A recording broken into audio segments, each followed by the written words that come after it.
All right. Obviously watching the game on Sunday, a lot of things that we could clean up. I thought our coaches attacked that really at halftime. Then obviously Sunday was a really good talking point. From an injury standpoint, Aiden Lawfrey, I think he'll practice tomorrow. If not, should be good to go by Wednesday. And Dylan Rozak, almost the same thing. I just met with Dylan about a half hour ago. Seemed to be excited. Jaheim felt a lot better running yesterday, so there's a good chance him be out there. Xavier Scott, all the x-rays were normal, so he might be a little bit sore yet tomorrow, but I expect him to practice Wednesday or Thursday. And then Justin Bowick didn't get anything, but all the x-rays were negative, so got a good chance for him to be out there Saturday as well. So excited about that. A very good football team here, obviously a college football playoff team. A year ago, I really didn't know Siggs before him coming in the league. Obviously, I'd heard of him, his name, and I really enjoyed the last year and a half with him in the coaches meetings. So we sat right by each other last year in LA spring meetings and had a chance to be around him. And this football team, offensively, defensively, and special teams, I think, are as well a coach as anybody will see.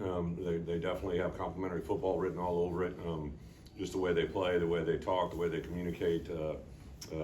Just very, very impressive group to watch overall. So we got our work cut out for us. I'm excited to get over there and know it'll be a good environment. I think Brent gave me the stat that it's the first time the two ranked Illinois and Indiana teams have gone against each other since 1950. I was shocked at that. I remember being a player against Indiana. I think they had a running back named Thompson. I'll go to the living legend. Is that right? Was a really good player. I think, and obviously when they had Antoine Randall was an exceptional football talent. So then the last time we went over there, obviously the fallout from that game, was one that really hurt us and stung. But hopefully, going to be better prepared on Saturday. I think we got a lot of really good football players who know how to play and have been excited to start Big Ten play, and we'll get that going this Saturday. So with that, open up for questions. You were intentional in the training camp about having night practice. Yeah. You got 3 of the 4, obviously you knew that. But how's that manifest itself? How's it working out? Yeah, I think without a doubt, just the basic element of the clock and the timing and catching the ball. I think the biggest challenge for guys in playing a night game is catching under the lights. Just like 11 o'clock would be a challenge where the sun is, right? Like when you're looking up catching kicks, that's probably always been my biggest issue when you deal with night games or early day games with the sun. So, but I think overall our guys, especially a large amount of them, even guys, you look at Hudson Clement probably played his best game on Saturday, and he played a lot of night games before coming here. And we got the 3 Wisco guys who play a lot of reps for us. They played a lot of night games at Wisconsin. So even though we're getting guys for the first time being with us, they're coming from programs that play a lot of football. Just real quick, Melvin Priestley. Yeah, no problem. Yeah. Okay. He could actually, I think, went back at the end of the game, but we just want to get Dez some reps. We hadn't really rotated guys through, and Dez just continues to be very impressive. So yeah, Melvin's clear. Bret, when you watch Indiana run the football these first 3 games, especially what they do up front with Bob coaching their offensive line, just imagine you and Aaron and JMO kind of watch that and go, yeah, seen that before, know what that is. Yeah, different type of run game than we had when we were together at Wisco. But yeah, Bob Bostad is, in my opinion, one of the best assistant coaches that I've ever had. Is just you could kind of when I was with him when we were together, not only the coaching and the development of our current team, but he did an incredible job in recruiting, building that offensive line. We built a lot of really good players. There wasn't transfer players then; they were built from within, right? And Bo just really had a very good knack at taking a player that he saw a certain skill set, and we got him in our program. And our strength coach and our strength and conditioning, the way we build them, obviously led to a lot of success, and they're doing that same thing now. Luke has talked about tempo and being very comfortable with playing with tempo. How do you guys as a staff kind of decide when to really lean into that and where it can maybe be? Well, it really honestly kind of depends on where we are in the game, where we are on the field. If you really do a deep dive study into us, there's certain times where we'd like to go tempo, and then I think the element of surprise is always good. So we actually have done times where we last year and this year when we will go tempo when we normally hadn't. I think the other element that not a lot of people are aware of that I think Indiana is aware of is the use of the clock up down to the 15 seconds when your coaches can still talk, right? So I think that shows up on their film as well. I usually don't start watching TV copy. I'll watch a little bit on Sunday usually, but I'll kind of switch to the catapult or the coach's copy is what everybody calls it, right? but I actually started watching TV copy because I wanted to see how they were using the clock. So I think it's very apparent in some of the things they do as well. Bret, you guys have wanted to build up that defensive line, defensive front rotation. Mm-hmm. What do you feel like you have right now? What's that allowed you to do? Yeah, so I think a couple things. First, James Thompson is by far and established probably our best defensive lineman. Obviously, a couple edge guys that are really good players, but in the D-line room, James has just really continued 2 games now back to back. He's played extremely well, good physicality. I thought Pat Farrell probably had one of his better games that he's had since he's been here. And then Coonan, Eli has really continued to develop there. I thought the emergence of Tomey over the last 2 games, we got to continue to bring more out of him, but I think he's been a really nice addition to the room. And I thought I was probably most pleased inside. I thought Kurt Neal and Angelo McCollum probably played their 2 best games. Obviously, just the things that a nose does a lot of times don't pop up on the stat sheet, but we did give Angelo a co-MVP on defense. He just played with his hands really good. He's got a great little center of gravity. Kurt Neal really had to learn how to play how we play in our system, and he's done an unbelievable job. I really couldn't be happier than Kurt. He really, in my opinion, since spring to where we are today, has really stepped up his game. And when you have the ability to have 2 deep at that position, that's a big, big deal. Even T-Rod last year, as good as he was, we really didn't have someone popping in there. And to be quite honest, General Hunt comes in and does some nice things for us schematically.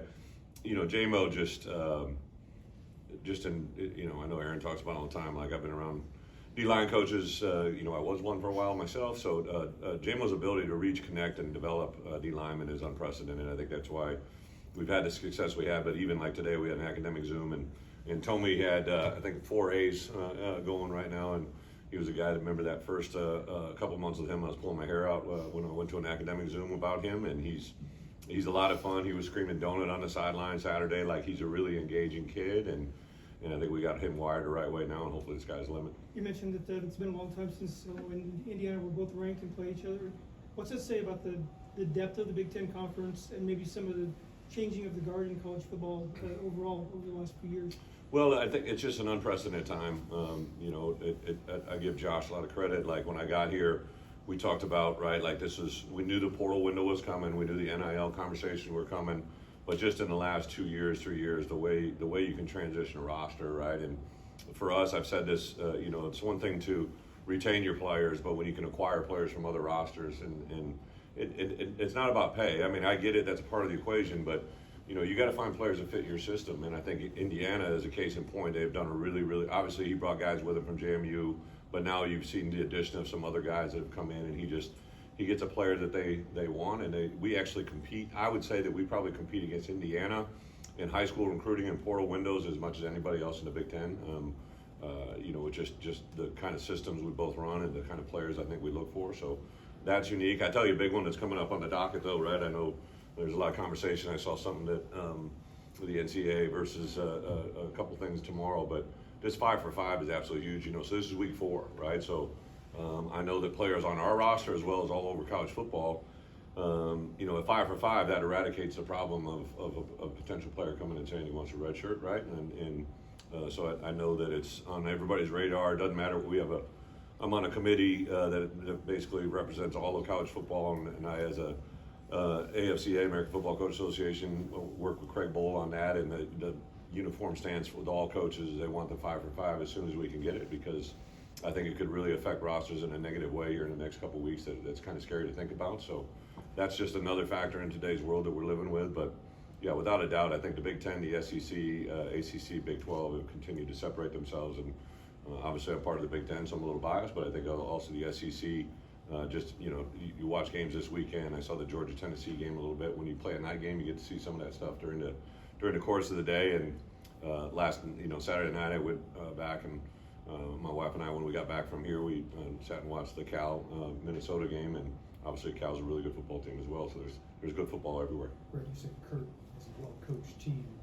What do you see to say that? Yeah, there's very few plays that you can tell there's a mental breakdown, or we always say that more games are lost than won in our program. Penalties, mental errors, turnovers. They just don't do those things, right? And very, very, very. I think a tale is always special teams. Like, you know, you can have a group that has a really good offensive unit, defensive unit, but when special teams falls in line with that, that's usually something that kind of just goes ding, ding, ding. This is a universal approach. And I think just the fact that those coaches have stayed with him right through everything.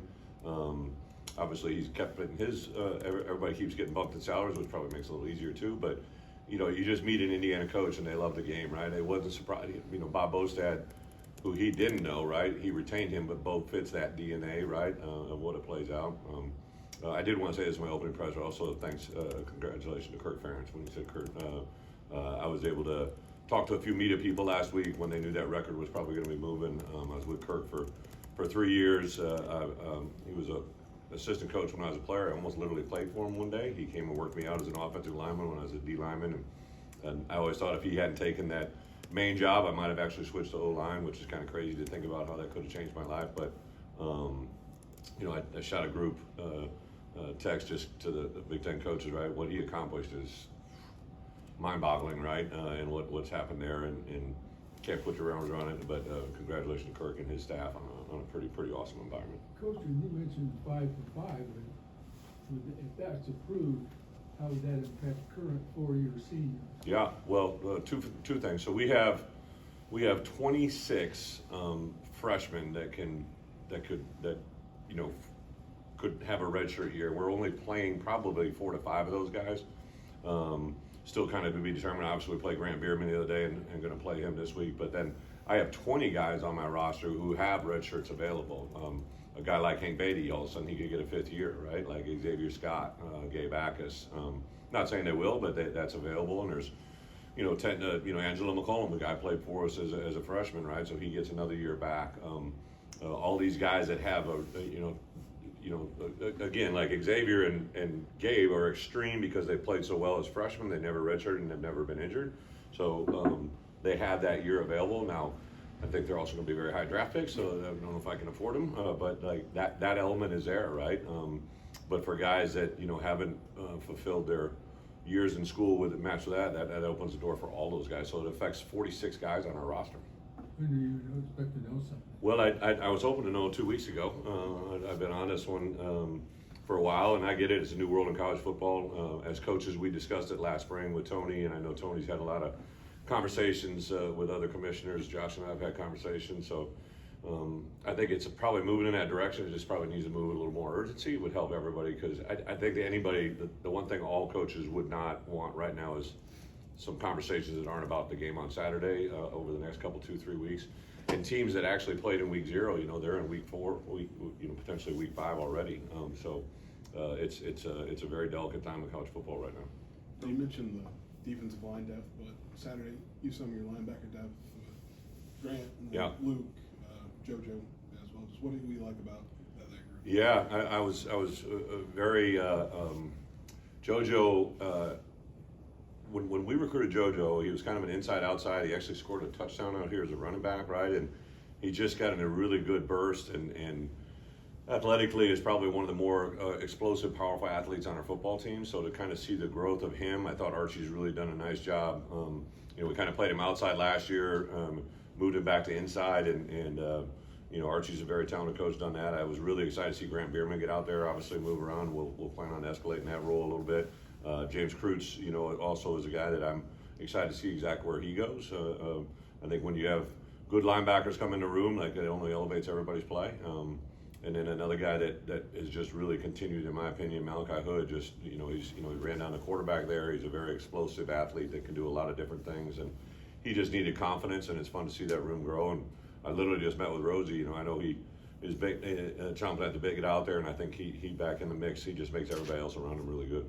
We're talking a lot One about more after this. Gabe, obviously, but on the other side, at outside linebacker, that combo of Alec, Leon, Joe, Daniel, when he's healthy, what's that do for you? Yeah, I thought Alec played his best game. We actually gave him MVP. He did a nice, there's a play that was they tried to out leverage him to the right, and they motioned a guy in, and he just squared up, did a nice little move to get outside and perimeter. It was a really, really good outside linebacker play that I hadn't seen him make that at this point. So super excited for Alec. Leon Lowry continues to grow. Joe Barna had a little bit of a back issue. It was funny because he had I said, did you, just by chance, I said, hey, what are you sleeping on? And he looked at me and he goes, oh, I just got a new mattress. I said, ding, ding, ding. Sometimes new mattresses give new problems, right? So he was in the process of recalling his old mat. Another problem of NIL, they hadn't thought about that, right? Now guys have to spend money on new mattresses more than everybody ever thought. But he got back into rehab and he felt better on Saturday than he had in weeks. So I think he's actually feeling really good now. Joe Barna, in our opinion, going into our opener, was playing as good as any outside backer that we had, and Gabe recognizes it too. And he's probably a little more Gabe-ish than he is Fox, but he's a very talented player. Well, good. Anything else? I wanted to ask you, Last one. David Alano was 23 for 23 and touchbacks for kickoffs. What's that mean for you guys? Well, first off, you shouldn't pipe off to somebody that's 3 times his size, right? I'm like walking back to the sideline, all of a sudden I see my kicker go flying in the air. And I thought the guy just did it. I go, what'd you do? And he goes, well, he was hitting somebody late. And I told him that was, I'm like, okay, let's not have our kicker spearhead, inter squad scrimmages here. He's just, what I love about David, he came to high school camp. He's an extremely confident kid. He literally came up to me and he said, Coach, if you want to start off kicking into the wind, a lot of times I'll take the win in the second half if I feel if you got to play to win in the fourth quarter, you're setting yourself up for failure, right? So I usually just do what can bring success. So critical point, we're coming out of the locker room at halftime, it's 10-0. I knew we needed to do something, right? We could have been sitting, if they had hit that field goal and got in at the end, it could have been a 10-10 game. So I just really felt we needed to start with urgency in that second half. So I took the win because I knew we were going to be kicking off. But he said, Coach, I can kick it off to going the other way in the end zone too. But I wanted to feel good about everything. But his confidence through the roof on kickoff, I do think we got to think about we are scoring some points now, and you kick 5-6 kickoffs in addition to the PATs, like you could strain a guy. That's why I put Osada in there at that last kick. I just felt where we were in a good spot. He was feeling good. Let's have somebody else. Plus we hadn't covered a kick yet, so to get that on film and Sabor Kareem did an awesome job. But yeah, David's been extremely talented in the kickoffs as well. Thank you, guys.